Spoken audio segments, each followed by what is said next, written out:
warahmatullahi wabarakatuh.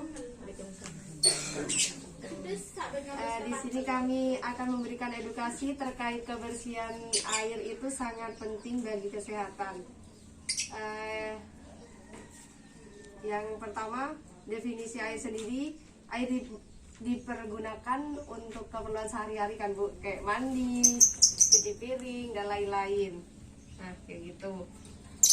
Terus air ini yang digunakan sehari-hari itu harus memenuhi syarat kesehatan. Air bersih sendiri sesuai dengan peraturan yang berlaku diminum apabila dimasak. Masa ia mau minum air mata dia Bu? Tak mungkin kan Bu, dimasak. Terus syarat air bersih dan sehat secara fisik itu ada air harus bersih dan tidak keruh, tidak berwarna, tidak berasa, suhu antara 10 derajat Celcius sampai 25 derajat Celcius atau sejuk. Yang kedua, syarat kimiawi, tidak mengandung bahan kimiawi yang mengandung racun, tidak mengandung zat-zat kimiawi berlebihan, dan cukup yodium. pH air antara 6,5 sampai 9,2. Nah, 6,5 di situ itu sudah termasuk netral. Ya. Yang selanjutnya syarat bakteriologi, yaitu tidak mengandung kuman-kuman penyakit seperti disentri, kolera, dan bakteri patogen.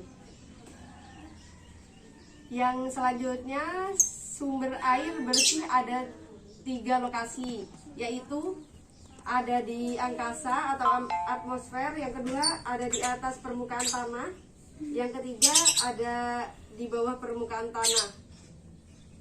Yang ada di angkasa yaitu hujan dan air salju atau embun. Dan yang di atas permukaan tanah, air laut, sungai, danau, dan lain-lain. Air di bawah permukaan tanah yaitu mata air atau sumur. Bagaimana cara memelihara air bersih dan sehat? Yang pertama itu tahap pengambilan. Tahap pengambilannya itu dapat memakai pompa, ember, atau kran.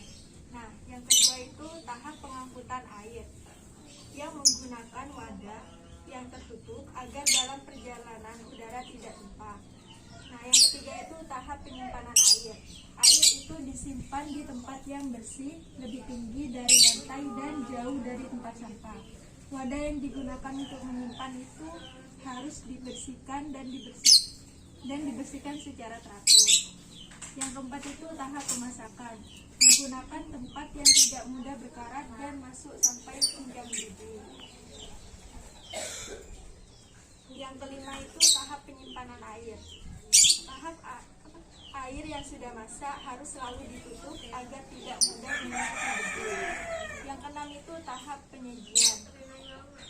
Gelas atau cangkir, teko itu harus bersih. Jauhkan dari benda-benda yang kotor dan jangan campur dengan air mentah.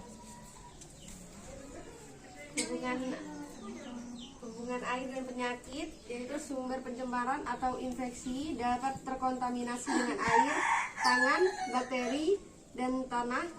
Salah satu yaitu air yang kita gunakan untuk minum itu harus masak dan tidak sadar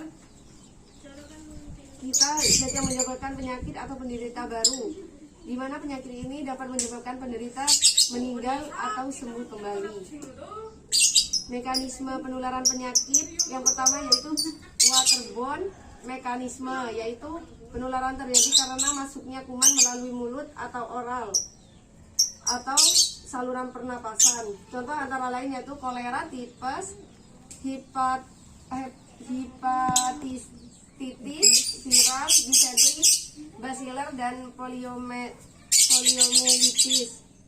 Yang kedua yaitu waterwash mekanisme, penularan terjadi karena kurang personal atau kebersihan peronggaan. Contohnya infeksi melalui alat pencernaan seperti diare. Yang ketiga water-based mekanisme, ditular oleh organisme patogen yang menjadi siklus hidupnya dalam contoh Schistosomiasis, dan penyakit akibat Dracunculus medinensis. Yang keempat yaitu water related insect vector mekanis, agen penyakit yang ditularkan melalui gigitan serangga yang berkembang biak di dalam udara. Contohnya penyakit dengan jalan penularan semacam ini adalah filariasis, malaria, Deuga, dan lain-lain. Yang selanjutnya, cara memperoleh air minum yang bersih dan sehat itu ada 6. Yang pertama, air dari sumber yang bersih. Tangan dan penampungan air harus bersih. Wadah penyimpanan harus dibersihkan dan dibersihkan secara rutin. Yang keempat, gayung pengambilan air harus bersih. Yang kelima, sebelum minum air dimasak hingga mendidih. Gunakan alat minum yang bersih.